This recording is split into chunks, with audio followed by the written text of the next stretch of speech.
नमस्कार साथियों। बिहार शिक्षक भर्ती बीपीएससी टीआरई 4.0 के लिए एनसीईआरटी भूगोल पर आधारित प्रश्नों की श्रृंखला में आप सभी का स्वागत है। आज के एपिसोड नंबर 4 में हम आपके लिए बीपीएससी पैटर्न पर एमसीक्यू सीरीज का नेक्स्ट एपिसोड लेकर आए हैं और आज के इस एपिसोड में हम क्लास 11th एनसीईआरटी ज्योग्राफी भूगोल की जो पाठ्य पुस्तक है जिसका नाम है भारत भौतिक पर्यावरण, इस चैप्टर से हम चैप्टर नंबर 2 अध्याय नंबर 2 का यहाँ पर आपके सामने प्रश्न लेकर आए हैं। इससे पहले के एपिसोड नंबर 3 में भी आपको हमने अध्याय नंबर 2 से 42 प्रश्न कराए थे जो कि बहुत ही महत्वपूर्ण थे परीक्षा दृष्टि से। इसके अलावा अध्याय नंबर 1 से आपके क्लासेस जो प्रश्न हैं वो कंप्लीट हो चुके हैं। तो अब आज के एपिसोड नंबर 4 के साथ में अध्याय नंबर 2 आपका समाप्त हो जाएगा। तो अध्याय नंबर 2 में एनसीईआरटी 11th क्लास से जितने भी महत्वपूर्ण प्रश्न वो कंप्लीट हो जाएंगे। इसके अलावा जब आपकी एनसीईआरटी की सीरीज समाप्त हो जाएगी उसके बाद हम अपनी तरफ से कुछ अलग प्रश्नों को भी देंगे, लेकिन यहाँ पर उन प्रश्नों को मिक्स नहीं करेंगे। कारण ये है कि जिससे आपको इतना पता है कि एनसीईआरटी में कौन कौन से प्रश्न बन सकते हैं, उनको आपको सबसे अच्छे से तैयार करके परीक्षा के लिए जाना है। तो आगे बढ़ते हैं और यहाँ पर थोड़ा सा हम आपको जानकारी भी देना चाहते हैं। जानकारी ये है कि आपका 2 मार्च को पीआरटी का टेस्ट नंबर 4 है। तो पीआरटी का टेस्ट नंबर 4 आपका 2 मार्च को होने वाला है। अब आप लोगों की जो क्लासेस हैं, इधर कुछ कारणों से क्लासेस आपकी हो नहीं पाई, तो हम आपकी जो क्लासेस हैं 2 मार्च के बाद जब आपका पीआरटी का टेस्ट हो जाएगा तो आपकी जो है कुछ दिनों तक आपकी क्लासेस आएंगी और उन क्लासेस में हम कोशिश करेंगे कि तेज़ी के साथ में आपका जो सिलेबस है, खासकर जो एमसीक्यू प्रश्नों का जो सिलेबस है उसको हम तेज़ी से आगे बढ़ा सकें। उम्मीद करते हैं कि आप लोगों का जो सहयोग है वो बना रहेगा। बाकी आप सभी अभ्यर्थी धैर्य रखिएगा, हम आपको जितना भी हमने वादा किया उससे ज़्यादा डिलीवर करेंगे हमेशा की तरह, और साथ में आपको बीपीएससी टीआरई 4.0 की सबसे बेस्ट तैयारी भी हम अपने तरफ से कराएंगे। पहला प्रश्न आपके सामने है, पहला नहीं कहेंगे 43वां नंबर का प्रश्न है। इसका मतलब है एपिसोड नंबर 3 में हमने 42 प्रश्न देख लिए हैं। 43 नंबर का प्रश्न आपके सामने है, बांग्लादेश में प्रवेश करने से पहले किसके समीप ब्रह्मपुत्र नदी दक्षिण की ओर 90 डिग्री मुड़ जाती है? पहला ऑप्शन आपके सामने सादिया, दूसरा है धुबरी, तीसरा है मालदा, चौथा है एक से अधिक और नन ऑफ दिस। क्या आंसर होगा 43 नंबर प्रश्न का? तो बांग्लादेश में प्रवेश करने से पहले अगर हम बात करें तो जो ब्रह्मपुत्र नदी है वो धुबरी के पास में दक्षिण की ओर 90 डिग्री मुड़ जाती है। तो यहाँ पर राइट आंसर इस प्रश्न का धुबरी होगा। आइए मैप के माध्यम से एक बार समझ लेते हैं। मैप के माध्यम से आप एक बार समझ लेंगे तो फिर आपको दिक्कत नहीं होगी। यहाँ पर आप मैप में ध्यान से देखिएगा, तो प्रश्न में पूछा गया है कि ब्रह्मपुत्र नदी है ये, और यहाँ पर पॉइंट है बांग्लादेश में इंटर करने का। तो बांग्लादेश में हम जब देखते हैं तो ब्रह्मपुत्र नदी का जो डायरेक्शन है किस तरफ वो मुड़ जाती है, तो दक्षिण की तरफ। इस तरीके से देख रहे हैं आप, दक्षिण की तरफ लगभग 90 डिग्री के एंगल पर। तो 90 डिग्री के कोण पर मुड़ जाती है, इस तरीके से आ रही थी, इस तरीके से मुड़ जाती है। तो यहाँ पर प्रश्न पूछा गया है कि ये पॉइंट का नाम क्या है या इस जगह का नाम क्या है जहाँ पर ब्रह्मपुत्र नदी बांग्लादेश में प्रवेश करने से पहले दक्षिण की तरफ मुड़ जाती है या 90 डिग्री पर मुड़ जाती है। तो इस पॉइंट का नाम है धुबरी। तो ध्यान रखिएगा, इस पॉइंट का नाम है धुबरी। आते हैं वापस से प्रश्न पर। अगला प्रश्न आप सभी के सामने है, प्रायद्वीपीय पठार के पश्चिमी और उत्तर पश्चिमी भाग में मुख्य रूप से कौन सी मृदा पाई जाती है? प्रथम विकल्प है लाल मृदा, दूसरी है लेटराइट मृदा, तीसरी है काली मृदा। क्या आंसर होगा 44वें नंबर प्रश्न का? तो 44वें नंबर प्रश्न का अगर हम राइट आंसर की बात करें तो प्रायद्वीपीय पठार के पश्चिमी और उत्तरी पश्चिमी भाग में मुख्य रूप से कौन सी मृदा पाई जाती है? तो आंसर है काली मृदा। काली मृदा के कई सारे नाम हैं, जैसे कि रेगुर मृदा कहते हैं इसको, काली मृदा को हम काली कपासी मृदा भी कहते हैं या कपासी मृदा भी केवल कहते हैं, काली कपासी मृदा भी कहते हैं या केवल कपासी मृदा भी कहते हैं। तो ये नाम आपको यहाँ पर ध्यान रखने हैं। अगले प्रश्न पर चलते हैं, और अगले प्रश्न पर चलने से पहले इस प्रश्न का एक बार मैप में लोकेशन भी देख लेते हैं। तो प्रायद्वीपीय पठार के पश्चिमी और उत्तर पश्चिमी भाग में यहाँ पर आपसे पूछा गया है। तो प्रायद्वीपीय पठार, यहाँ पर आपको ध्यान रखना है कि जो प्रश्न पूछा जा रहा है किसके संदर्भ में पूछा जा रहा है? दक्कन पठार। दक्कन पठार को किस और नाम से जानते हैं? तो दक्कन ट्रैप। दक्कन ट्रैप, तो दक्कन पठार या दक्कन ट्रैप के बारे में ये प्रश्न है। इसका मतलब है दक्कन पठार या दक्कन ट्रैप कहाँ पर स्थित है? तो प्रायद्वीपीय पठार के पश्चिमी और उत्तर पश्चिमी भाग में। यहाँ पर आप मैप के माध्यम से भी देख सकते हैं, ये आपके सामने प्रायद्वीपीय भारत है और प्रायद्वीपीय भारत का जो ये वाला भाग है जिसके बारे में आपसे प्रश्न यहाँ पर पूछा जा रहा है। तो कुल मिलाकर प्रायद्वीपीय भारत के पश्चिमी भाग कह सकते हैं इसको, या फिर ये जो ऊपरी वाला भाग है गुजरात के साथ में, इसको आप उत्तरी पश्चिमी भाग भी यहाँ पर कह सकते हैं। तो यहाँ पर कौन सी मृदा पाई जाती है मुख्य रूप से, तो इसका नाम है काली मृदा। और ये क्षेत्र कौन सा है, तो ये दक्कन पठार का। अगले प्रश्न पर चलते हैं। प्रश्न आपके सामने है, निम्नलिखित में से पश्चिमी घाट के स्थानीय नाम हैं। तो आपको पश्चिमी घाट के स्थानीय नाम यहाँ पर देखने हैं। महाराष्ट्र में सह्याद्री कहते हैं, कर्नाटक और तमिलनाडु में नीलगिरी कहते हैं, केरल में अन्नामलाई और इलायची पहाड़ियाँ कहते हैं। तो यहाँ पर पश्चिमी घाट के स्थानीय नाम कौन कौन से सही हैं ये आपको बताने हैं। तो यहाँ पर अगर हम बात करें इस प्रश्न में, तो आपके जो सभी विकल्प दिए गए हैं ये सारे सही हैं। तो उपयुक्त में से एक से अधिक यहाँ पर आंसर हो जाएगा। तो निम्नलिखित में से पश्चिमी घाट के स्थानीय नाम कौन से हैं, तो महाराष्ट्र में सह्याद्री कहते हैं, कर्नाटक और तमिलनाडु में नीलगिरी कहते हैं, केरल में अन्नामलाई और इलायची पहाड़ियाँ कहते हैं। इलायची पहाड़ियों को हम इंग्लिश में कार्डमम हिल्स कहते हैं। तो कार्डमम पहाड़ियाँ या इलायची की पहाड़ियाँ। तो इस प्रश्न का जो राइट आंसर है वो हो जाएगा एक से अधिक। अगला प्रश्न है, प्रायद्वीपीय पठार की दूसरी सबसे ऊंची चोटी डोडा बेटा कहाँ स्थित है। ऑप्शन आपके सामने है, अन्नामलाई, नीलगिरी, सह्याद्री। क्या आंसर होगा 46 नंबर प्रश्न का। तो प्रायद्वीपीय पठार की दूसरी सबसे ऊंची चोटी का नाम है डोडा बेटा, और डोडा बेटा कहाँ पर स्थित है, तो डोडा बेटा स्थित है नीलगिरी में। तो आंसर हो जाएगा 46 नंबर प्रश्न का बी, नीलगिरी। और बात करें प्रायद्वीपीय पठार की सबसे ऊंची चोटी, तो उसका नाम है अनाईमुदी। और अनाईमुदी की बात करें, अनाईमुदी कहाँ पर स्थित है, तो अनाईमुदी अन्नामलाई की पहाड़ियों में स्थित है।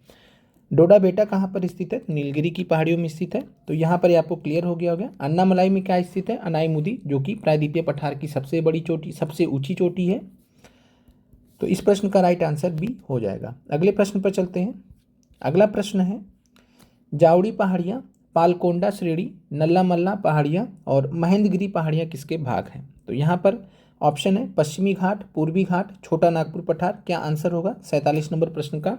तो जावड़ी पहाड़ियाँ, पालकोंडा श्रेणी, नल्ला मल्ला पहाड़ियाँ, महेंद्रगिरी से भी आप यहाँ पर लगा सकते थे। महेंद्रगिरी आपको मालूम है कि पूर्वी घाट की चोटी है। पहले महेंद्रगिरी को पूर्वी घाट की सबसे ऊंची चोटी माना जाता था, लेकिन अभी परिवर्तन आ चुका है। आगे प्रश्न भी देखेंगे। तो 47 नंबर प्रश्न का जो राइट आंसर है वो हो जाएगा बी, पूर्वी घाट। तो ये जो पहाड़ियाँ आप यहाँ पर देख रहे हैं ये सभी किसके भाग है, पूर्वी घाट की पहाड़ियाँ हैं, पूर्वी घाट के भाग हैं। अगले प्रश्न पर चलते हैं। पूर्वी घाट की सबसे ऊंची चोटी कौन सी है। महेंद्रगिरी है, अनाईमुदी है, जिंदगाड़ा है, एक से अधिक। क्या आंसर यहाँ पर हो सकता है, तो पूर्वी घाट की सबसे ऊंची चोटी। ध्यान रखिएगा, बीपीएससी ने एक प्रश्न पूछा था जहाँ पर महेंद्रगिरी को आंसर नहीं माना गया है। तो पूर्वी घाट की सबसे ऊंची चोटी में आपको महेंद्रगिरी नहीं मानना है, क्या मानना है, जिंदगाड़ा। और बीपीएससी ने बाकायदा एक्सप्लेनेशन में दिया भी है कि जिंदगाड़ा पूर्वी घाट की सबसे ऊंची चोटी है। यूपी पीसीएस में अगर हम बात करें तो Uttar Pradesh public service commission में आज भी महेंद्रगिरी माना जाता है। वेस्ट बंगाल सिविल सर्विसेज की बात करें तो पश्चिम बंगाल सिविल सर्विसेज में जिंदगाड़ा ही माना जाता है। बीपीएससी ने भी जिंदगाड़ा माना, क्योंकि आपका बीपीएससी टीआरई 4.0 का एग्जाम है।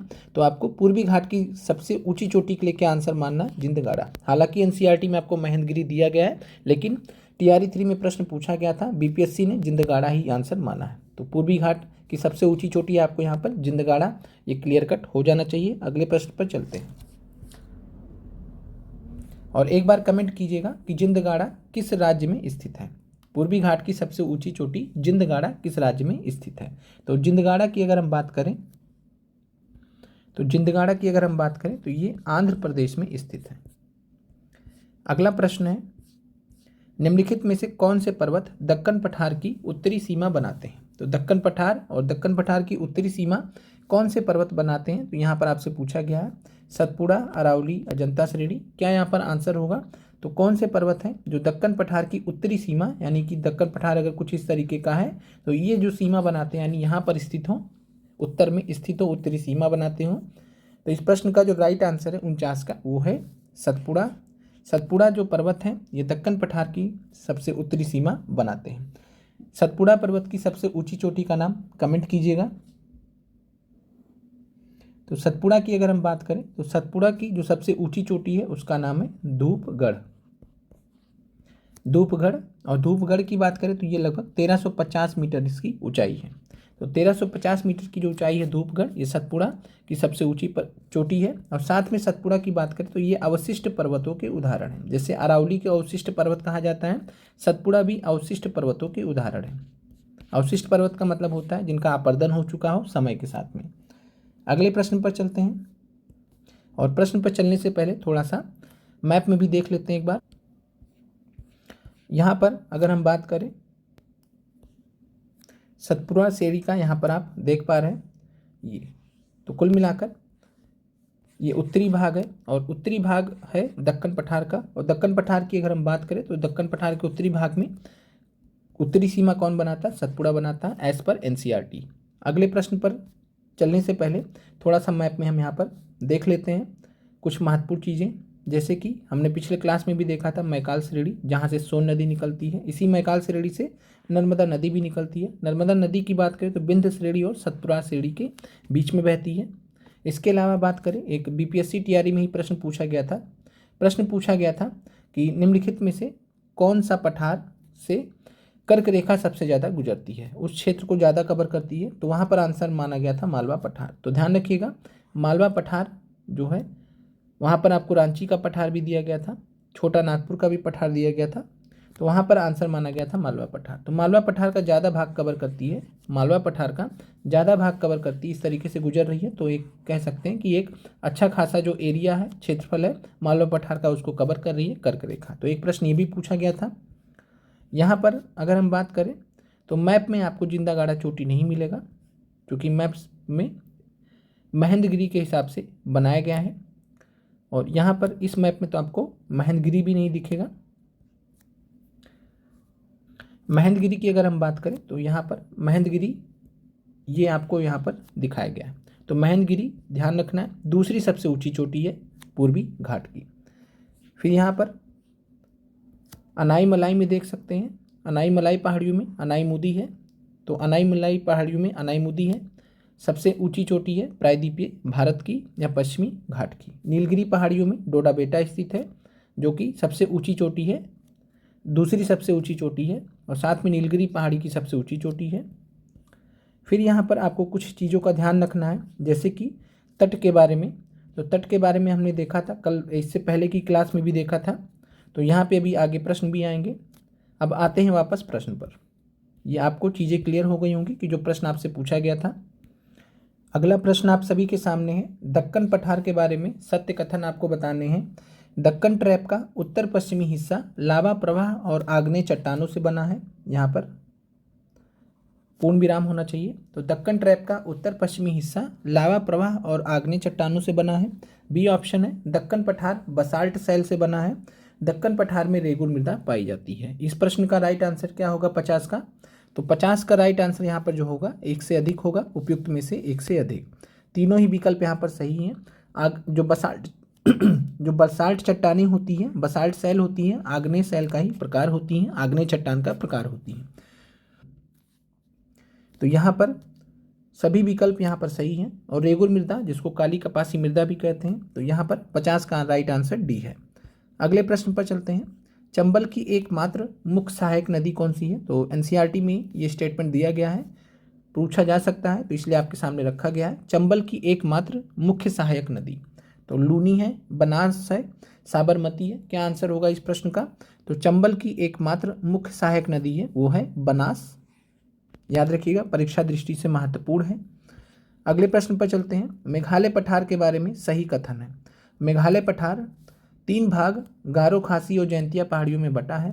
असम की कार्बी एंगलोंग पहाड़ियाँ भी इसका विस्तार हैं।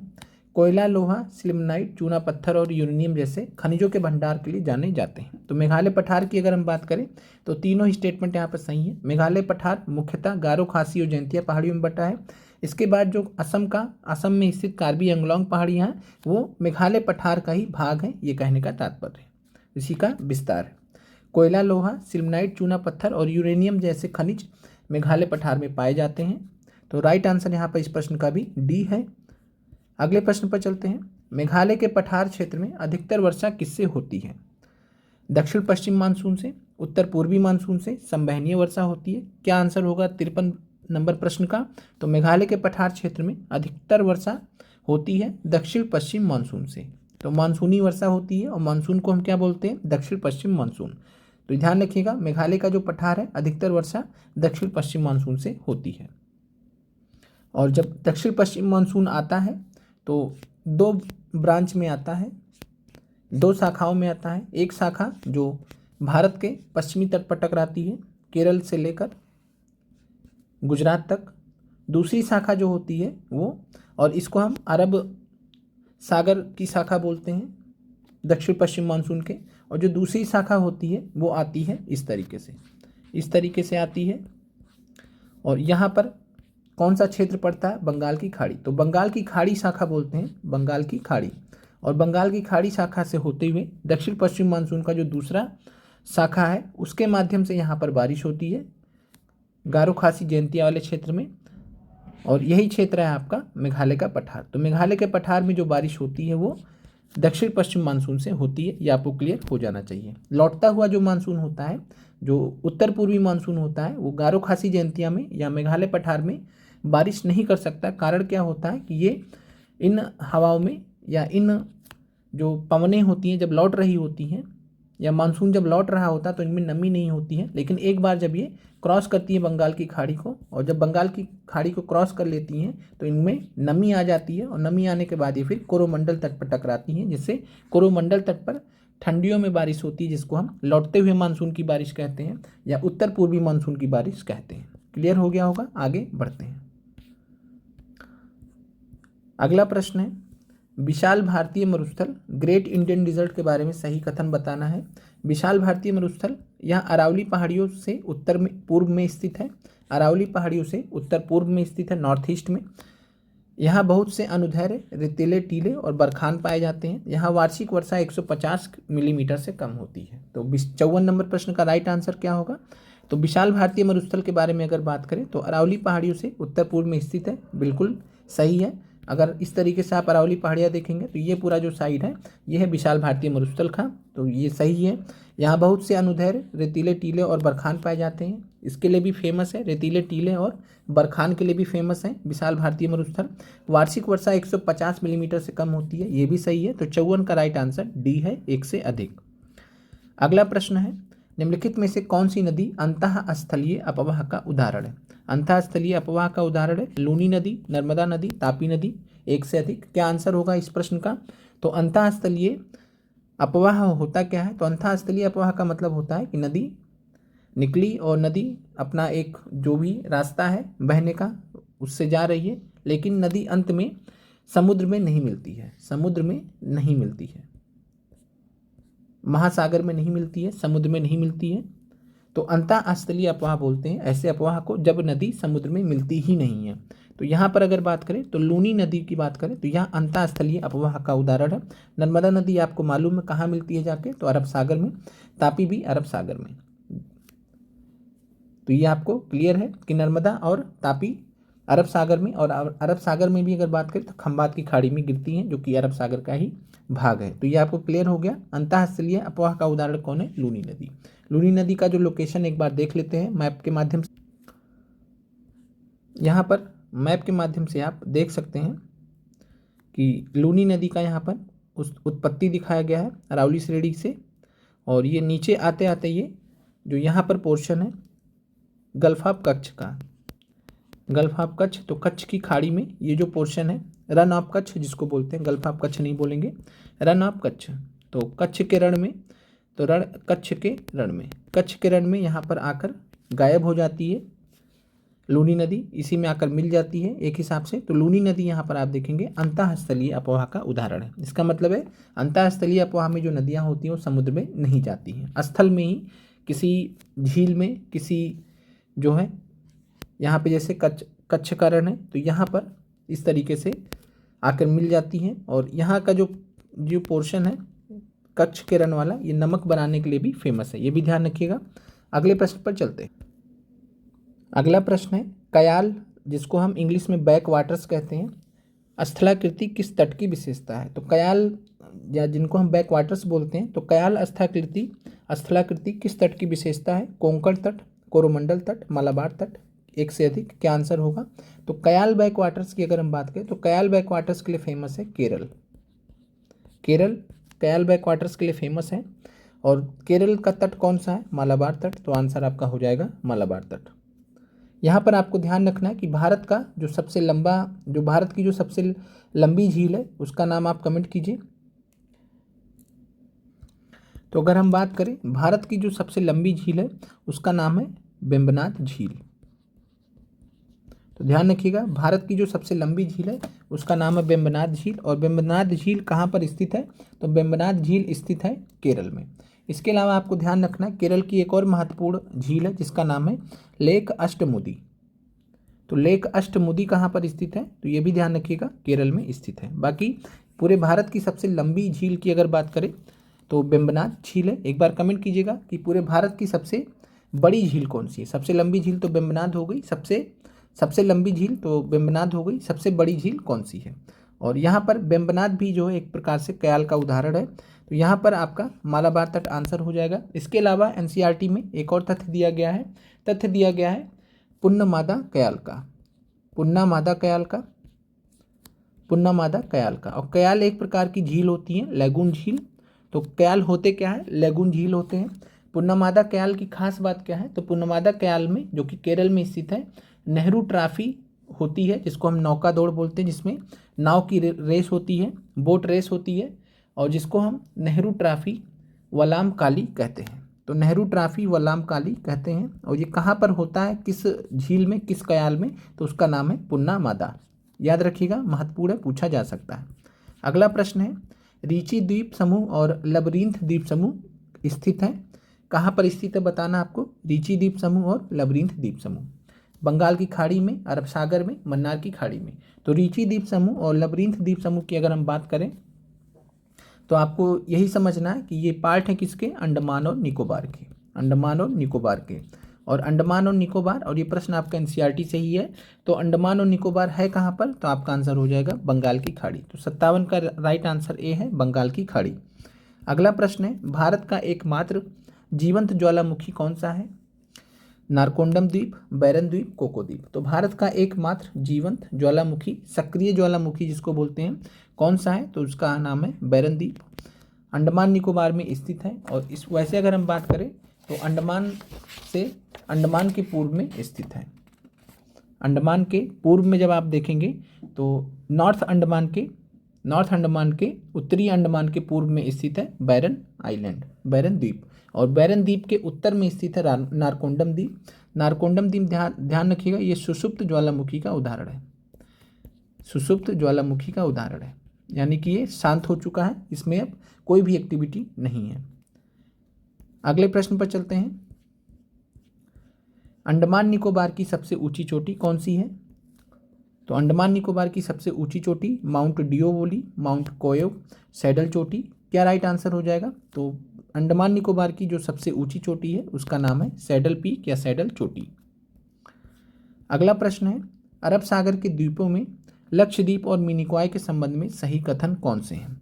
पूरा द्वीप समूह प्रवाल निक्षेप से बना है, कोरल डिपॉजिट से बना है। यहाँ कुल 36 द्वीप हैं जिनमें मिनिकॉय सबसे बड़ा द्वीप है। लक्षद्वीप और मिनिकॉय 9 डिग्री चैनल से अलग होते हैं। क्या राइट आंसर होगा इस प्रश्न का? 60 का। तो अरब सागर के द्वीपों में लक्षद्वीप और मिनिकॉय की अगर हम बात करें तो लक्षद्वीप और मिनिकॉय प्रवाल निक्षेप से बने हैं, सही बात है। 36 द्वीप है, मिनिकॉय सबसे बड़ा है, ये भी सही है। लक्षद्वीप और मिनिकॉय 9 डिग्री चैनल से अलग होते हैं, ये भी सही है। राइट आंसर आपका हो जाएगा 1 से अधिक। यहाँ पर अगर हम मैप की बात करें, यहाँ पर लक्षद्वीप हो गया, ये पूरा लक्षद्वीप हो गया, और ये वाला जो पार्ट है इसी को हम बोलते हैं मिनिकॉय द्वीप, जो कि लक्षद्वीप का सबसे बड़ा द्वीप है। और लक्षद्वीप और मिनिकॉय को, जबकि मिनिकॉय किसका भाग है? लक्षद्वीप का ही है, लक्षद्वीप का सबसे बड़ा द्वीप है। लक्षद्वीप और मिनिकॉय को कौन डिग्री चैनल अलग करता है? तो आंसर आपका हो जाएगा 9 डिग्री चैनल। 9 डिग्री चैनल अलग करता है लक्षद्वीप को मिनिकॉय से। 8 डिग्री चैनल किसको किसको अलग करता है? तो 8 डिग्री चैनल अलग करता है लक्षद्वीप को मालदीव से, लक्षद्वीप को मालदीव से। फिर बात करते हैं 10 डिग्री चैनल किसको अलग करता है, तो 10 डिग्री चैनल अलग करता है अंडमान और निकोबार द्वीप समूह को। एक बार आप कमेंट कीजिएगा कि भारत की जो जो दक्षिणतम बिंदु है, भारत का जो सबसे दक्षिणी पॉइंट है, सबसे दक्षिणतम बिंदु है जिसको हम इंदिरा पॉइंट कहते हैं, तो इंदिरा पॉइंट किस द्वीप पर स्थित है। स्पेसिफिक नाम बताना है, विशिष्ट नाम बताना है इस द्वीप का। ऑप्शन हम आपको दे देते हैं, लिटिल निकोबार या ग्रेट निकोबार। तो लिटिल निकोबार या ग्रेट निकोबार, तो ये आपका नाम है, ये जो आप यहाँ पर देख रहे हैं इसका नाम है ग्रेट निकोबार। ग्रेट निकोबार बड़ा है तो इसीलिए इसको ग्रेट कह दिया गया है, ग्रेट निकोबार। और ग्रेट निकोबार में ही, यहाँ पर ग्रेट निकोबार पे ही स्थित है इंदिरा पॉइंट। तो इंदिरा पॉइंट कहाँ पर स्थित है, ग्रेट निकोबार में। इसके अलावा अंडमान और निकोबार द्वीप समूह की राजधानी क्या है, तो वैसे तो पोर्ट ब्लेयर थी, लेकिन अभी क्या कर दिया गया, कमेंट कीजिएगा। अंडमान और निकोबार द्वीप समूह की जो नई राजधानी है उसका क्या नाम है, कमेंट कीजिएगा। बाकी एक बार हम अपनी तरफ से भी, ये तो आपका हो गया एनसीईआरटी के हिसाब से, बाकी हम अपनी तरफ से भी आपको अलग से जो कुछ प्रश्नों को कराएंगे जो कि महत्वपूर्ण होंगे। जैसे यहाँ पर आप सिंधु नदी देख रहे हैं, तो अभी यहाँ पर तो नहीं कराएंगे, लेकिन एक बार जब आपका ये क्लासेस ख़त्म हो जाएगी देन उसके बाद, क्योंकि एनसीईआरटी से रिलेटेड जितने भी महत्वपूर्ण प्रश्न हो सकते थे वो करा दिए गए हैं। ये चैप्टर आपका कंप्लीट हो चुका है। नेक्स्ट चैप्टर में या एपिसोड नंबर 5 में हम आपके लिए अध्याय नंबर 3 लेके आएंगे और कोशिश करेंगे कि एक ही क्लास में आपका अध्याय नंबर 3 कंप्लीट हो जाए। मिलते हैं आप लोगों से अगले वीडियो में, और अगला जो वीडियो आएगा आपका उसमें आपको वर्ल्ड जियोग्राफी का अगला क्लास आएगा, अगला महाद्वीप आएगा। 20 से 25 मिनट की क्लासेस होती हैं आपकी वर्ल्ड जियोग्राफी को, एक बार 2 बार उसको अच्छे से देख लीजिए। आगे चलकर हम प्रश्नों को भी करा देंगे, तो प्रश्नों को जब आप देख लेंगे फिर आपको उन क्लासेस की भी ज़रूरत नहीं पड़ेगी। 1-2 बार क्लास देख लीजिए जिससे आपको एक जो है समझ में आए चीज़ों को, और जब हम आपको प्रश्न कराएंगे तो वहाँ से जो जितने भी महत्वपूर्ण प्रश्न महाद्वीप के हो सकते हो हम आपको करा देंगे। आप लोगों का जुड़ने के लिए धन्यवाद।